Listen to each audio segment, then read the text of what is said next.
وكأين من دابة لا تحمل رزقها الله يرزقها وإياكم وهو السميع العليم. ولئن سألتهم من خلق السماوات والأرض وسخر الشمس والقمر ليقولن الله، فأنى يؤفكون. الله يبسط الرزق لمن يشاء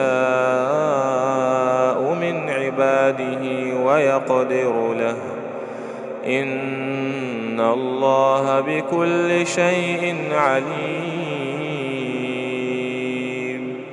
ولئن سألتهم من نزل من السماء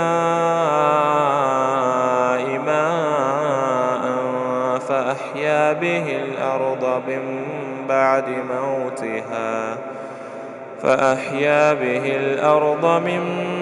بعد موتها ليقولن الله، قل الحمد لله،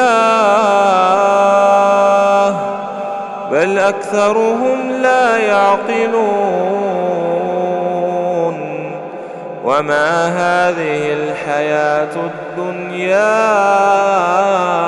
إلا لهو ولعب، وإن الدار الآخرة لهي الحيوان